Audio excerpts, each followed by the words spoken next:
I am ready for science. I hope you are too. Welcome back to another episode of We Roguelike It Ranking. I am your host, Boston DDS. I wrote them down this time. We're joined by Mr. Moonpier Doctor. Come on, the formal one, please. Dr. Moon. Dr. Mr. Moonpier. And Monkey PhD. We are, if you never joined us, we're going to add The Legend of Bumbo to our list of the best roguelikes of all time, asterisk the ones we've played so far. So we are going to ask the normal questions we ask here at the very beginning, where we recap the game we just played, and then we ask, will you keep playing this game? So let's start with Monkey. What'd you like? What didn't you like? Will you keep playing The Legend of Bumbo? Man. What I like is... Or should I start with what I didn't like or what I liked? It's up to you, freeform. I guess what I didn't like is... I really wish they released it in early access. Yeah. And apparently me and a lot of other people, because I was reading Steam reviews and they were like, they should have just done this in early access, because there's been more than quite a few bugs. Yeah, it's a little got some rough edges. And yeah, it's made of cardboard. What you expect? Heyo. Like, in addition to all the bugs that made it crash and like prevented progression, like it launched with no sound options. Like, yep. Yeah, and it was like, Oh, deafening. come on. Yes. I expect the end movie to be deafening, but not the whole thing. Yeah. There've been so many times when I couldn't click cancel, like when picking a spell or like using a spell. Like, oh no, just kidding, I don't want to use it. No, you have to use it. Right. Like, come on. And then I think it's interesting how every patch so far has added something to the game, but not something like a characters or items or like modes, but like changing the volume levels, Steam achievements, Steam cloud saves. Right. That is a very early access thing. Is every patch has a new feature, quote unquote, like a core like cloud saves. It's like, oh, I didn't realize those weren't around, but that's greatly appreciated. I think it's interesting. The most recent patch was like 2 days ago, and it added custom sound effects for bosses. And it's like, oh, interesting. Like that could have been in there. Like, I don't know. Yeah. Part of me wonders if this is a little bit of fallout from the whole Nicholas thing that happened right before this thing came out. Because I know they're in the credits. They are in the credits on this game as being a support team. Yeah. I think that's a contractual obligation that they have to be in there based on probably work they did before it came out. Well, I am very curious if that's a case of we need to find a different crew, and now they've found a different crew, and they're slowly but surely implementing all the stuff that they probably would have had in there from the get-go. That's true, yeah. Sure. Oh, yeah. Other than my gripes with that, I really like it. Yeah. Like the puzzle mechanics are really cool. Like Puzzle Quest is a very dear to us, yes. I guess. Yes. Yeah. And like more puzzle games are like it's great to have something like this, a roguelike puzzle game. Right. Like, and the fact that it's in the same universe as Isaac, like it gives us more lore for it. Like before Isaac went into the basement or chest or whatever the actual lore is. That's super cool, because when I first beat it the fourth time, that unlocked the new cutscene, like that made me go down a rabbit hole of reading more Isaac lore. I was just like, yeah, like, man. this is surprisingly deep. All right. it also allows them to throw in a bunch of cheeky references too. Like we talked about it on the last episode. Like you got Brimstone, and immediately you have certain expectations of that item or spell, Right. because you have experienced that in Isaac, and you know that that's a game changer. So it's like, okay, how good is this going to be? Because this is a very clear, direct correlation between Isaac and this game. Mm-hmm. I wonder if Godhead's in there. No. That's the thing I was just thinking too. Is like, is Godhead in here? But yeah, I'll definitely play it more. I don't know if I'll like get all the endings. Maybe eventually, like down the road, like way down the road. Yeah. But yeah, but going along with, I wish it was released in early access. I kind of want to come back to this after they're done patching it. Yeah. Like when it comes out on Switch and it's like it has all the fixes and improvements and see if it changes in rankings in wherever we put it now. But, which is sort of a side effect of us playing. We haven't run into this before, where it's like we typically haven't played games that are brand new, and we didn't really run into this with Dicey Dungeons because that was a couple of months old by the time we played it. But this is the first brand new game that we've played where I don't know if that's going to affect our ranking. We'll get to that here in a little bit, but it's the first time it's really come up where it's like, yeah, this game is still sort of in flight. Mm-hmm. Yeah. Moonpier, how do you feel about The Legend of Bumbo? Pretty much the same as what Monkey said, to be honest. Like, I love the art style. I love the fact that this is a puzzle game with the roguelike kind of thing in it. I think I mentioned it a couple of episodes ago. Just don't do the CGI cardboard. Just make it real cardboard and like record your hand doing the little bounce kind of thing. You want to see the fishing line and the little wooden like, sticks. It's a really cool art style, but they could have gone so much further in it by actually just making it real, which we've seen from the promo photos. He made it all real, so... Yep, for the trailers, yeah. So you're saying Microsoft needs to purchase Edmund and James Id and just give them $50 million? Yeah, and sure. a cardboard Why not? kit. Let's get an open world first person Isaac shooter, please. Cover based shooter, of course. Where every time you pull the trigger, the screen goes black for a split second as he blinks to spit the tears out. This might be the dumbest idea I have ever said out loud. Yep, you just willed it into the universe. Congratulations. Yep, dude, first person Isaac would be insane. Yeah. I mean, it's a fun game. Puzzlers are not my specialty, per se. I tend to struggle with puzzlers for previously aforementioned reasons. But it's Ed and it's Isaac, so I will feel the alluring call of poop as it brings me back into the fray every once in a while. It's been 6 months. Let's see what Bumbo's up to, and then just like I did with Isaac, I will play it constantly for a year and then stop and then come back to it like a year later and then play it for another year. The Legend of Bumbo Rebirth. All right, let's dive back in.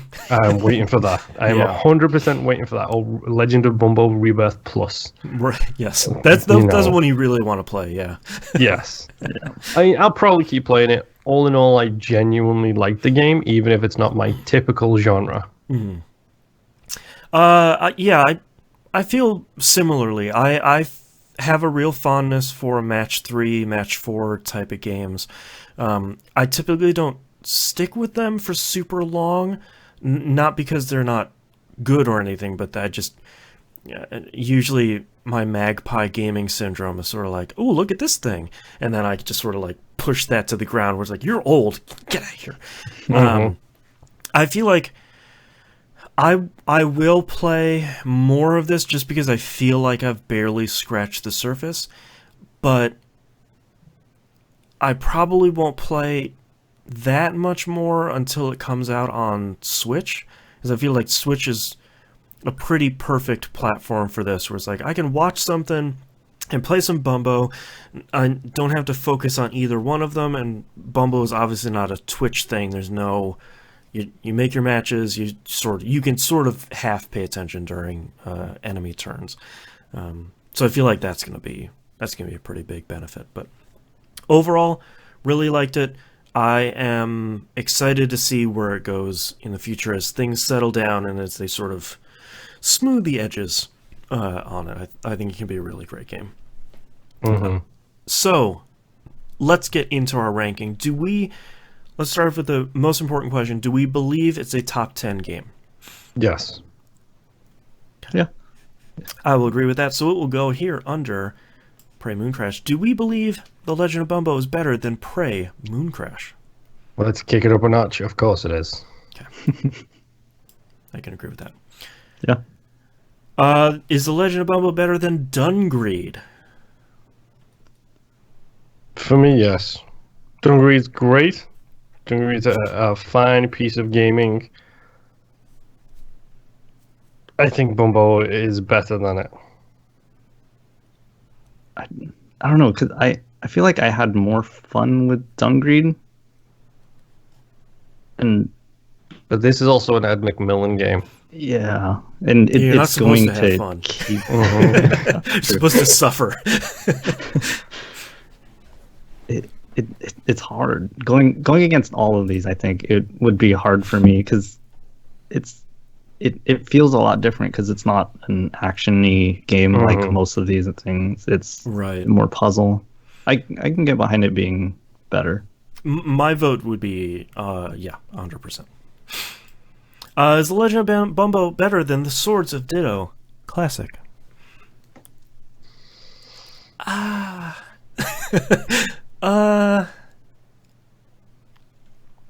This one is the one where I have trouble.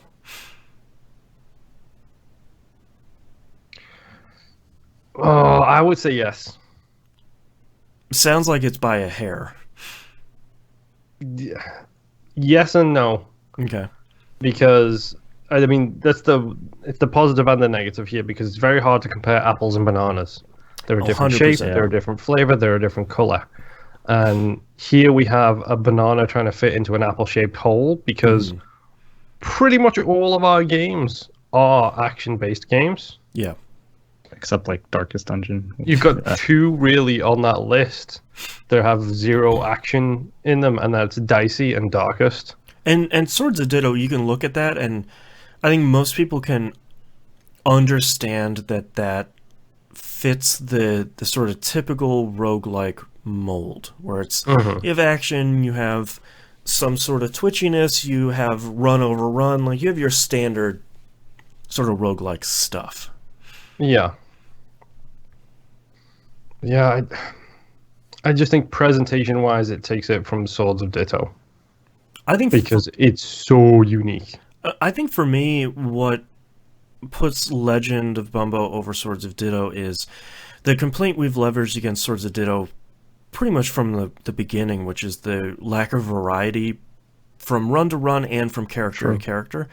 And I think, just like Dicey Dungeons did, I think Bumbo has a real big win in its column of each character being so significantly different from each other. That's what would put it over for me. Yeah. That sounds right. Okay. So I can put it over. Is The Legend of Bumbo better than Darkest Dungeon? As a game, no. But it's the Darkest Dungeon question. Right. Is it a better roguelike? I think it is. I think if we're ever going to have a game that encapsulates what a roguelike is, I mean, you take certain games from this list, like Risk of Rain, Crypt, like these are the games that everybody knows as a roguelike, and then obviously you've got Isaac, you've got Enter the Gungeon, Nuclear Throne. All of these games are considered top of the field, like roguelikes. Your classics.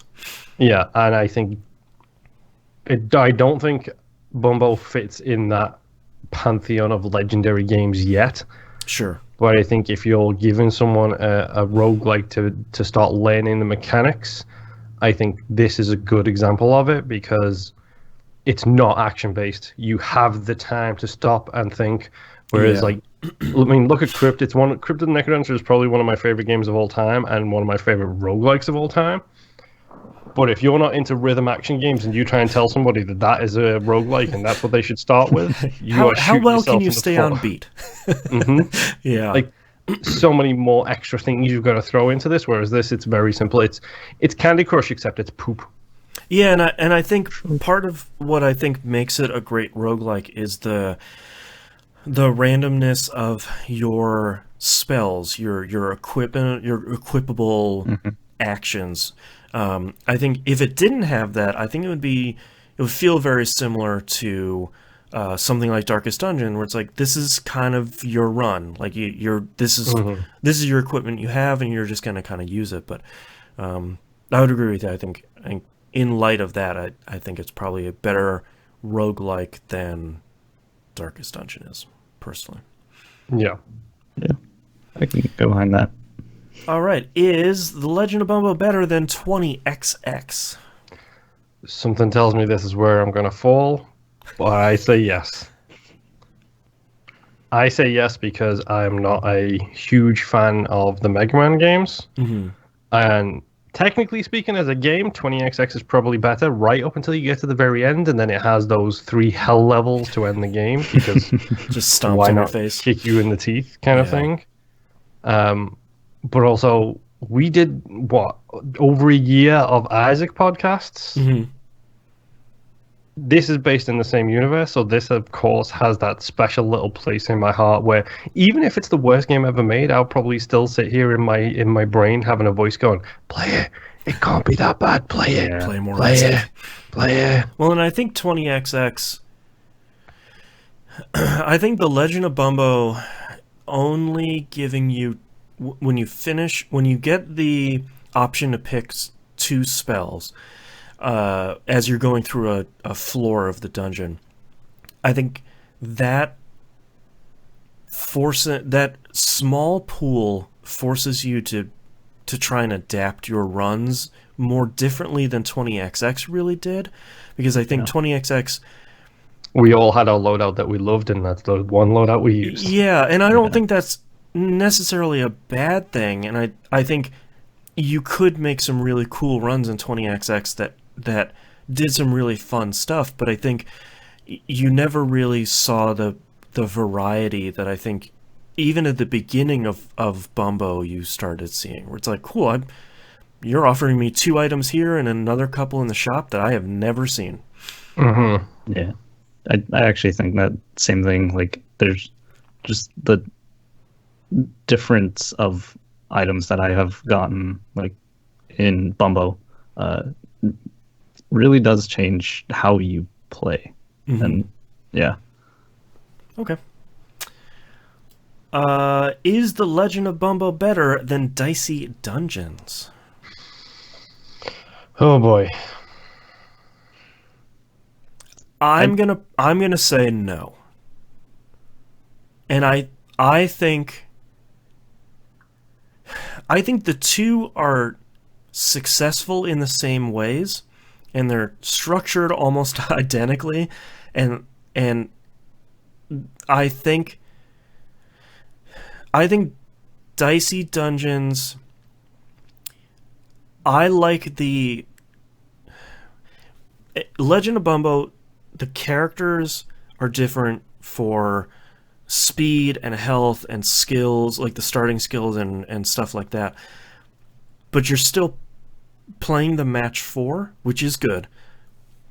I think with Dicey Dungeons, it does all that same stuff as well, but the way that you're interfacing with the game changes so significantly from one character to another, and they all manage to work. I think, to me, that's the thing that sort of puts it Takes it over the edge. Yeah, like just above Bumbo, because in a weird way, I think they're kind of very similar games in sort of a strange way, but I think Dicey Dungeons, because of that difference between 6 or 7 characters, 6, yeah, I think that for me is what puts it over Bumbo. Yeah, I honestly, I can get behind that. Yeah, Like, I think I knew as soon as it was getting to Dicey Dungeons, just looking at the list, I was thinking, That's the hard stuff. yeah, Yeah. you're getting up to the point where it's got to be something special, and I do think Dicey pulls it off a little bit better than Bumbo does. Yeah. And who knows, that might change in a year, in 2 years, when Rebirth Plus comes out for Legend of Bumbo or Sure. whatever, but We had a right second now, Bumbo rank here. yes. Yeah. But I think Dicey generally came out as a better finished product as well. Like, Yeah. was in game development, 2 months, 3 months is not a long time. 2 months, 3 months is 2 days basically in game development. And I had one bug playing Dicey Dungeons. Now, granted, I didn't have any with Bumbo, Yeah. but I'm pretty sure Monkey had enough bugs for all of us combined. Yes. He Yeah. took care of all our crash bugs for us, yeah. Yeah, I would agree that Dicey Dungeons goes over. I would say like I was more excited to play Dicey Dungeons, I think, than Bumbo. Like while playing it, I mean, like Right. they're both puzzly and like turn-based and stuff. And sometimes Bumbo kind of felt like a slog to like get through just one battle, and I'm just like, Yeah. Wait, an Ed McMillan game felt like a slog. That's fair. yeah.